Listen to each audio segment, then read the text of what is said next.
All right, you guys, we're going to read about Harold, the hungry plant. I bet you're wondering, how can a plant be hungry, Mr. T? Let's read and find out what's going on with Harold, this hungry plant. All right, here we go. So, let's do a little bit of a picture walk with this. Harold, the hungry plant. Jelly beans. Oh my goodness. Here are some of the words: insects, jelly beans, ooze, pitcher plant, tank, and tasty. Hmm. Oh, looks like that looks like it might be a little girl and her dad, and a plant gets brought in, and she's like, "Ooh, this is interesting," right? Cool stuff there. So he brings the plant in, and okay, ooh, is that plant eating flies? Hmm. Uh-oh. Uh-oh. Looks like did he eat a spicy jelly bean? Hmm. Harold looks like he's dreaming about jelly beans. Hmm. Looks like Harold might be struggling with what to eat. Oh boy, what's he gonna eat there? Oh my goodness. Yep. Oh, he must have brought it in school for show and tell, huh? All right, well, let's read this story. Harold the Hungry Ant, right? Let's see what we got here.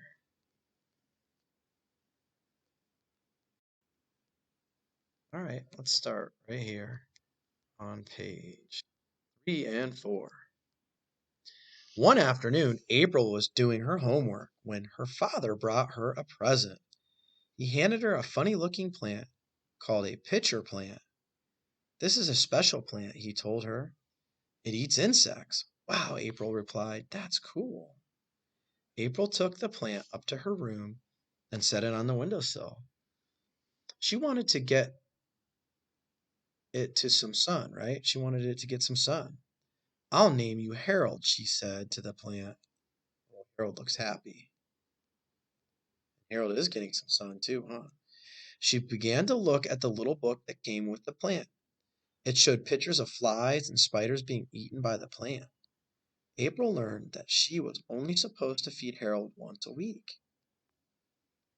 So April went downstairs and outside.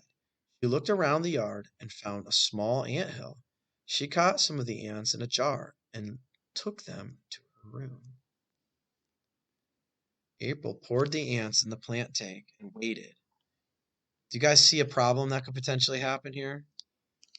I do. One ant crawled into the plant's pitcher and got stuck. It was trapped by hairs inside the pitcher. Ooh, Harold looks like he's happy about that. April thought the way Harold ate insects was really strange, but she liked him. On her way out of her room, she grabbed some jelly beans from the jar on her dresser. Harold saw this and wondered what a jelly bean might taste like. Flies and ants are nice, but a red jelly bean would be very nice.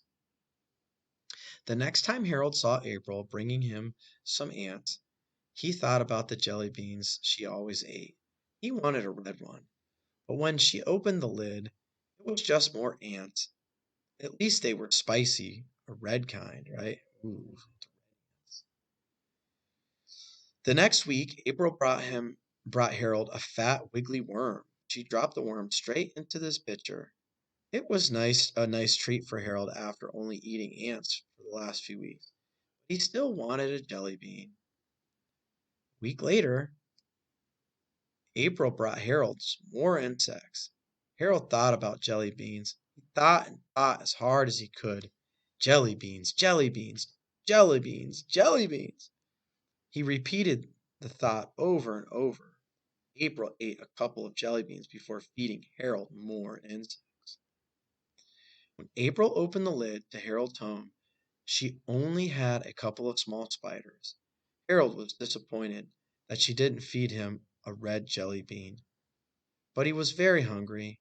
He felt grateful that April fed him so well, yet he really wanted a jelly bean. That night, when April was going to go to bed, she ate a jelly bean before brushing her teeth. When she took another one, a red one, and placed it into Harold's pitcher. Harold was so excited that his leaves began to shake. The jelly bean was smooth and kind of hard. As it sat inside the pitcher, it became soft and sticky. The flavor began to ooze out. It tasted so sweet, so wonderful. He felt himself glowing with joy. I wonder what prompted her to give him a jelly bean. I wonder. The next day, April noticed that Harold looked happy. "Hi there, Harold," she said. "You sure look happy today. Did you like the jelly bean?" Harold tried to smile by curling one of his leaves. He felt very happy. He really enjoyed his jelly bean. From that day on, Harold got one red jelly bean each week. It was a midweek treat between regular meals. He grew bigger and stronger. Soon he was big enough to eat crickets and grasshoppers. April and Harold were good friends. Harold even got to go to school with her once for show and tell. Ooh, I was right. That day he only got a cricket to eat. A couple of days later, though, he got a green jelly bean. Thought Harold. All those colors are tasty. As much as Harold loved all the colors of jelly beans, red ones were still his favorites. Fun story. Okay, well, stay tuned, you guys. Stay tuned because there will be another video. I'm gonna have you do a little activity with this, okay? All right. T out.